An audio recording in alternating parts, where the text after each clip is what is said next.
নমস্কার, আপনারা দেখছেন রানার চ্যানেল। আজকে আমরা হাজির হয়েছি একটা সম্পূর্ণ নতুন বিষয় নিয়ে, যে কোভিড এবং তার পরবর্তী সময়ে যে দশা এবং দুর্দশা আমরা ফেস করেছি, তারপরের এক বিশ্ব অর্থনীতিতে এবং বিশ্বের বাজারে একটা নতুন চুক্তি হাওয়ায় ভাসছে এবং বিভিন্ন দেশ এতে অংশগ্রহণ করার কথা বলা হচ্ছে। এবং সবচেয়ে বড় অর্গানাইজেশন যারা ওয়ার্ল্ড হেলথ অর্গানাইজেশন এবং আরো বিশ্বব্যাপী যে সংস্থাগুলো রয়েছে, তারা একটি বিশ্বব্যাপী স্বাস্থ্য চুক্তির মাধ্যমে বিভিন্ন দেশকে এক জায়গায় জুড়তে চাইছে। তো সেই নিয়েই আজকে আমাদের উপস্থাপনা, এবং আমাদের মধ্যে পেয়েছি আজকে স্বাস্থ্য আন্দোলনের কর্মী, জনস্বাস্থ্য নিয়ে বহুদিন কাজ করছেন গৌরব মুখোটি। তো আমরা সরাসরি চলে যাব গৌরবের কাছে।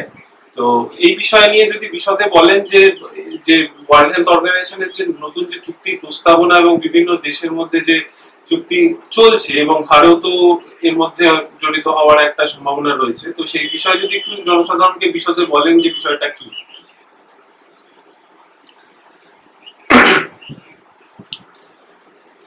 ঘটনা হচ্ছে যে 2023-এর ফেব্রুয়ারিতে 38টি এবং তারপরে মার্চ মাসে আরো 41টি খসড়া চুক্তি আন্তর্জাতিক স্বাস্থ্য সংস্থা, যেটাকে আমরা ওয়ার্ল্ড হেলথ অর্গানাইজেশন বলি, তারা প্রকাশ করে আলোচনার জন্য। এখন কি আলোচনার জন্য? বিশ্ব স্বাস্থ্য সংস্থার যে 194টি সদস্য দেশ আছে, তাদের সামনে একটি প্রস্তাবনা করা হয়। তাদের সামনে উদাহরণ হিসেবে রাখা হয়, আপনি যেটা দিয়ে শুরু করলেন, 2020 সালের সারা পৃথিবীতে আমরা যে মহামারী দেখেছি, সেই মহামারীর পরিস্থিতিকে সামনে রেখে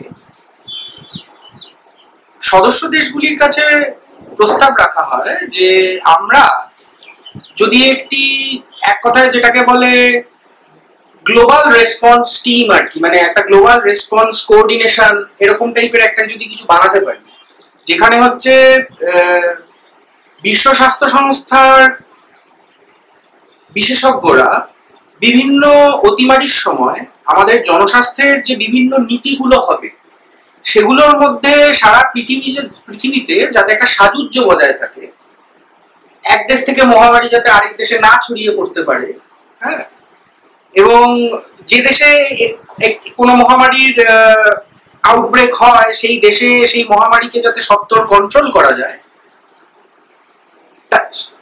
তাকে সামনে রেখে, এই উদ্দেশ্যগুলোকে সামনে রেখে এই আর্টিকেল গুলো বলুন বা যাই বলুন, এই খসড়া যে চুক্তিটি যে প্রকাশিত হয়। এখন 1 বছর পরে হচ্ছে এই চুক্তিটি, এই 2024-এর 27শে মে থেকে 1 জুন অনুষ্ঠিত হতে চলেছে বিশ্ব স্বাস্থ্য সংস্থার ওয়ার্ল্ড হেলথ অ্যাসেম্বলি, মানে বিশ্ব স্বাস্থ্য সম্মেলন। এই বিশ্ব স্বাস্থ্য সম্মেলনে 194টি যে সদস্য দেশ আছে, তাদের এই চুক্তিতে সই করার সম্ভাবনা রয়েছে। এটি এখনো আলোচনার পর্যায়ে রয়েছে, সবাই যে সবকিছু মেনে নিয়েছেন তাও না, কিন্তু এই চুক্তিতে সই করার সম্ভাবনা রয়েছে। এখন ব্যাপার হচ্ছে যে এই চুক্তিতে স্বাক্ষরকারী যে দেশ বা দেশগুলি, তাদের মধ্যে প্যান্ডেমিক এগ্রিমেন্ট বলে একটি এগ্রিমেন্ট, বিশ্ব স্বাস্থ্য সংস্থার সাথে তারা একটি এগ্রিমেন্টে ঢুকবে। এবার এই এগ্রিমেন্টগুলোতে তাদেরকে সেই চুক্তির কিছু নির্দিষ্ট শর্ত আছে, যেরকম অন্যান্য, হ্যাঁ, চুক্তির কিছু, মানে এই চুক্তিতে যদি আপনি সই করেন, তাহলে বিশ্ব স্বাস্থ্য সংস্থা তৈরি করে দেওয়া জনস্বাস্থ্যের বিধিগুলো আপনাকে আপনার দেশে ইমপ্লিমেন্ট করতে, লাগু করতে হবে।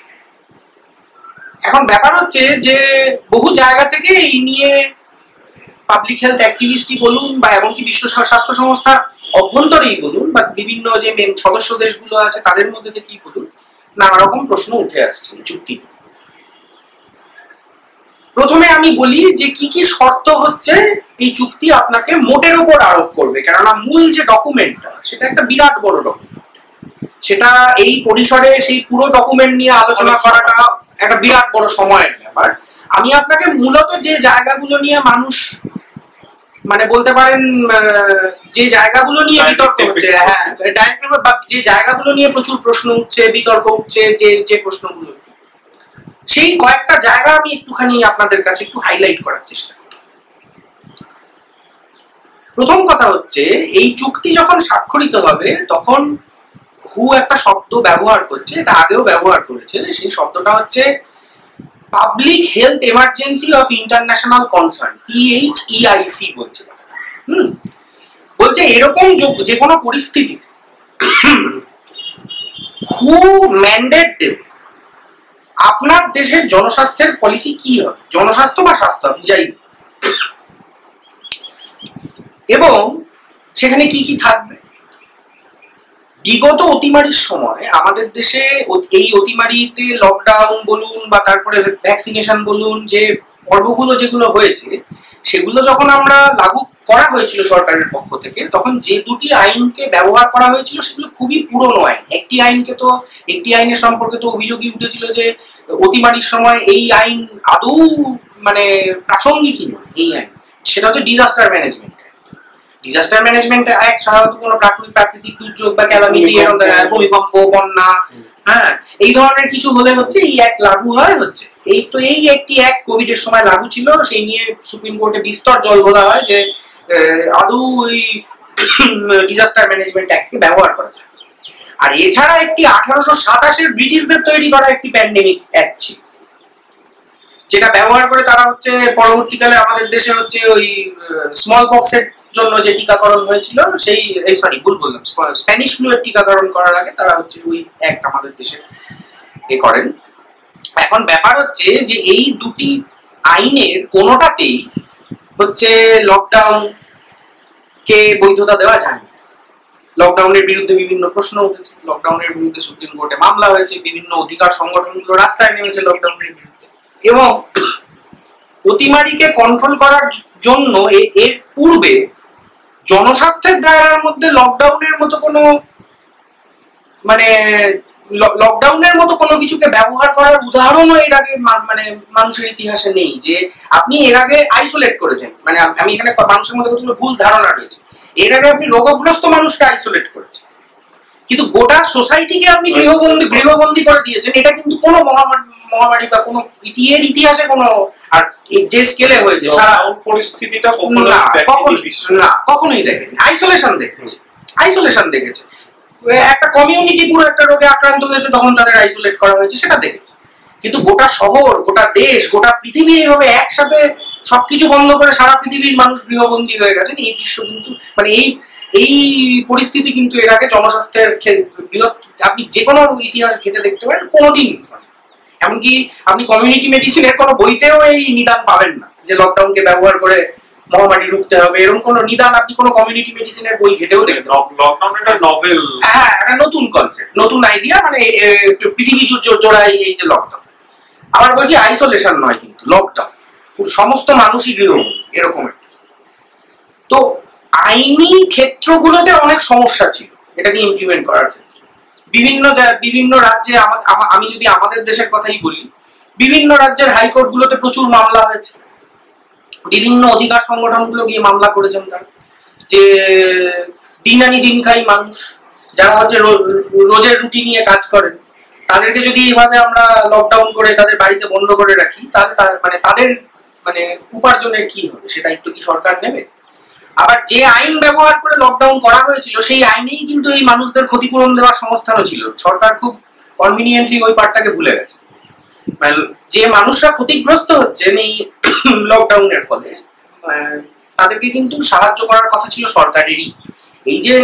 এই যে বিপুল সংখ্যক মানুষ কর্মহারা হয়েছেন লকডাউনের সময়, প্রায় 4-4.5 কোটি মানুষ প্রায় আমাদের যে জব মার্কেট যেটা বলে সেটার বাইরে চলে গেছেন, তারা কর্মহীন হয়েছেন বা পেশার পরিবর্তন হয়েছে। এই যে লকডাউনের কথা বলছেন, এর সাথে এই চুক্তিটাকে কিভাবে জুড়বে? হ্যাঁ, সেটাতেই আসছিলাম। সেটা হচ্ছে যে ভবিষ্যতেও হু মনে করছে যে এরকম একটি প্যান্ডেমিক অতিমারি পরিস্থিতিতে ভবিষ্যতেও লকডাউন ইমপ্লিমেন্ট করার আপনার দরকার পড়তে পারে। শুধু যে লকডাউন ইমপ্লিমেন্ট করার দরকার পড়তে পারে আপনার তাই নয়, আপনার লকডাউন ইমপ্লিমেন্ট করার দরকার পড়তে পারে, আপনার বিভিন্ন ট্রিটমেন্ট প্রোটোকল ইমপ্লিমেন্ট করার দরকার পড়তে পারে, এনফোর্সড ভ্যাকসিনেশন অর্থাৎ কিনা জোর করে টিকাকরণ, এই ধরনের জিনিসগুলো করার প্রয়োজন পড়তে পারে। তো তার জন্য একটা আইনি ফ্রেমওয়ার্ক আপনার দরকার।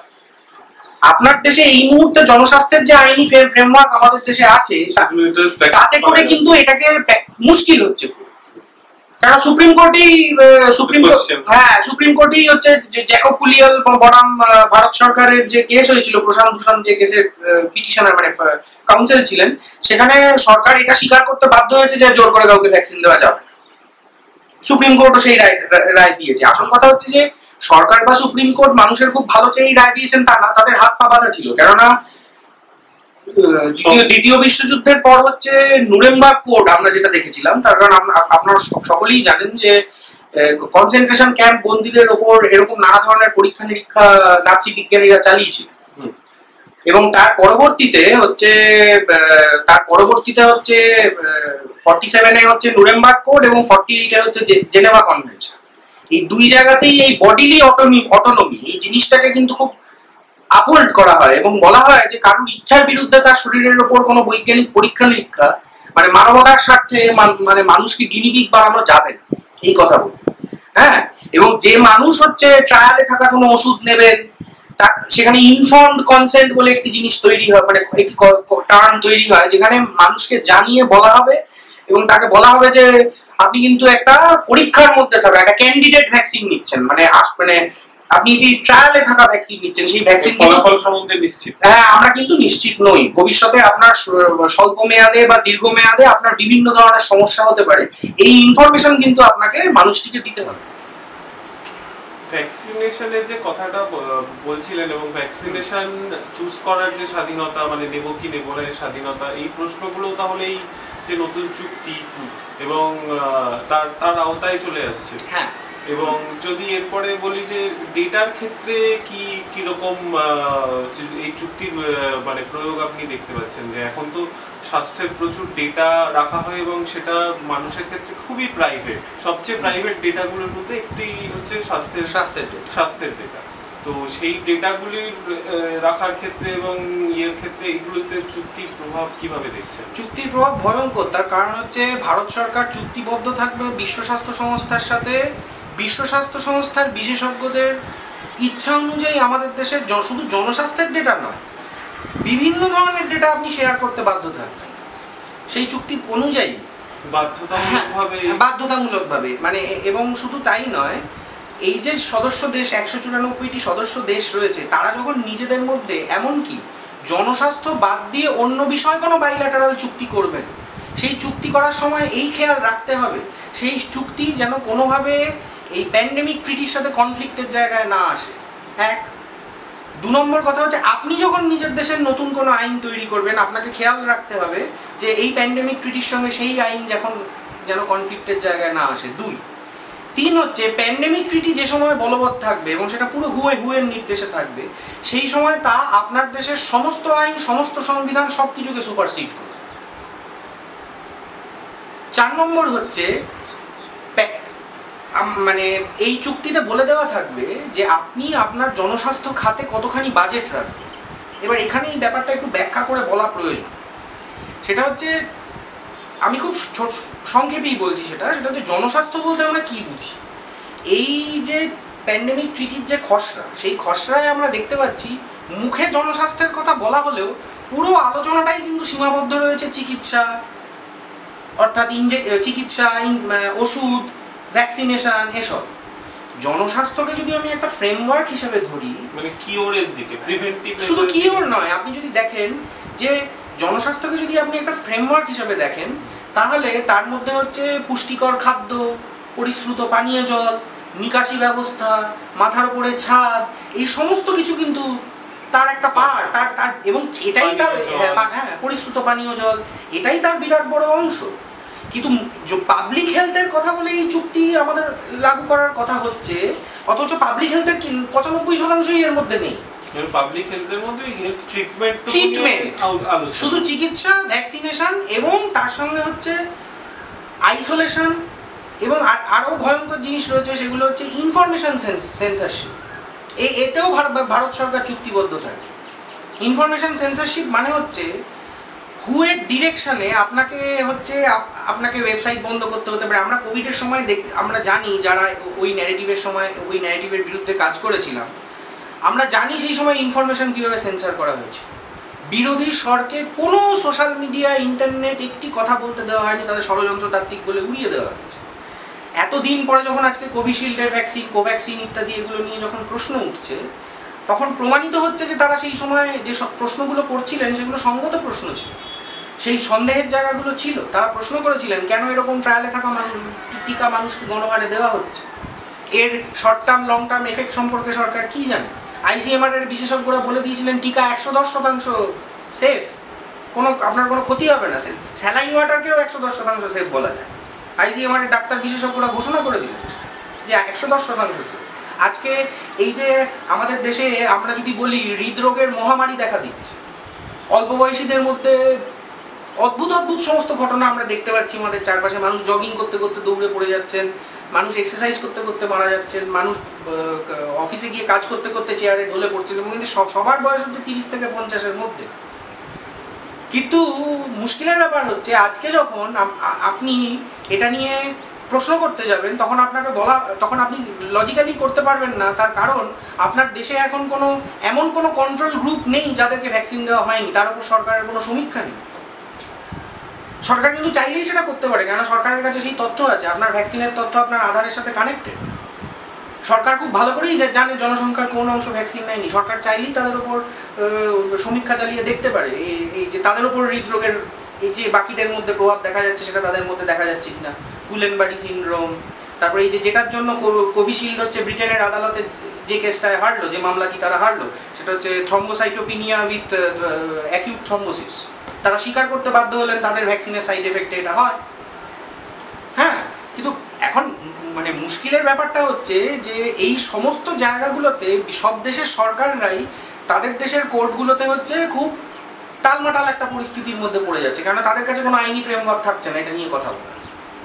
এইটাতে ভারতের কনটেক্সটের সাথে যদি বিশ্বের কনটেক্সটটাকে জুড়ি, তো সেখানে অন্যান্য দেশ হয়তো ভারতের জনসাধারণের চেতনা স্তর এবং ইউরোপের জনসাধারণের চেতনা স্তর এক নয়, আমি কম বা বেশি কোনোটাই বলছি না।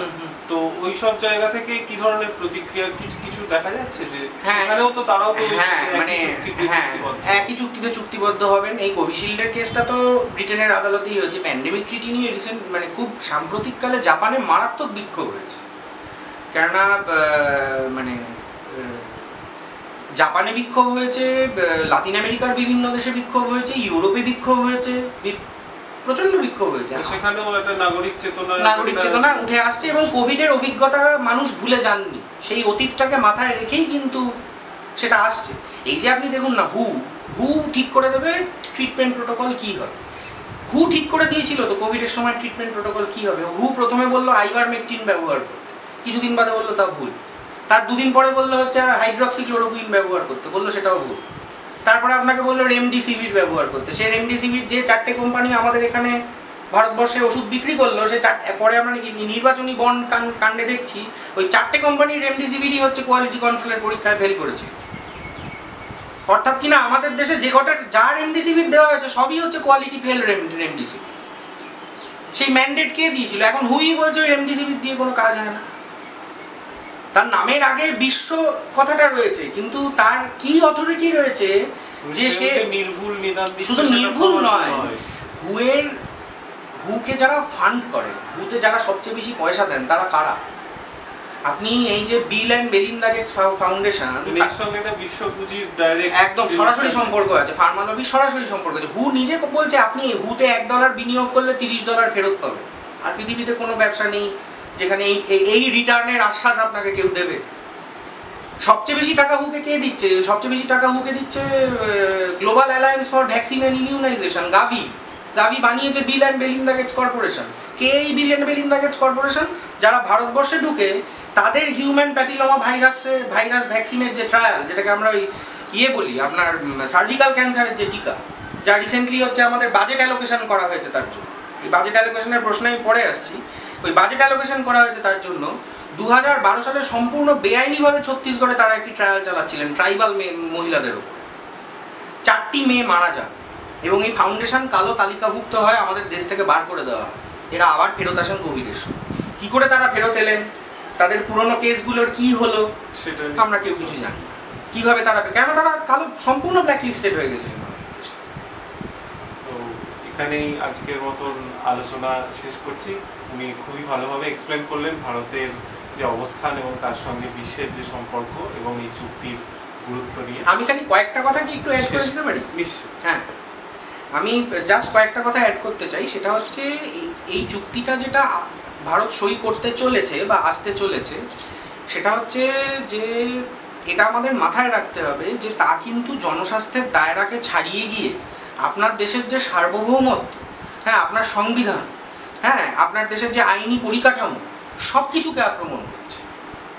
হ্যাঁ, এটা সার্বভৌমত্বের উপরেও প্রভাব রয়েছে। তার কারণ আপনার দেশের হেলথ বাজেটের কি হবে তাহলে বলুন তো, যদি হুয়ের নিদানে আপনার দেশে যেখানে আপনাকে আমাদের দেশকে যেখানে বলা হয় হচ্ছে tuberculosis capital of the world, যক্ষা, বিশ্বের যক্ষা রাজধানী, সেখানে আপনি মানুষের যেখানে পুষ্টির অধিকার, খাদ্যের অধিকারই সুরক্ষিত নয়, ডায়াবেটিক ক্যাপিটাল, হ্যাঁ হ্যাঁ হ্যাঁ, সেখানে মানুষকে আপনি হচ্ছে পুষ্টিকর খাবার দেবেন, দিয়ে যক্ষা রোধ করবেন, নাকি তাকে যক্ষার ভ্যাকসিন দেবেন?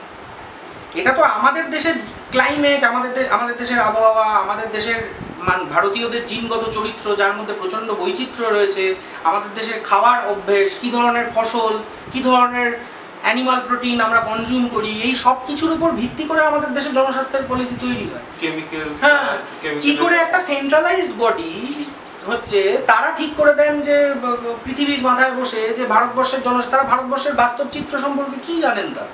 সেক্ষেত্রে সাংবিধানিক যে সার্বভৌমত্ব সেটার উপর একটা প্রভাব মানে কি, তাকে তো সুপারসিড করে যাচ্ছে, পুরোপুরি সুপারসিড করছে। আপনি সুপ্রিম কোর্টে গিয়ে কেস করলেও হেরে যাবেন। তার কারণ হচ্ছে যেরকম WTO চুক্তি আপনি ভায়োলেট করতে পারেন না, যদি করেন তাহলে আপনার বিরুদ্ধে ইকোনমিক এমবার্গো জারি হয়।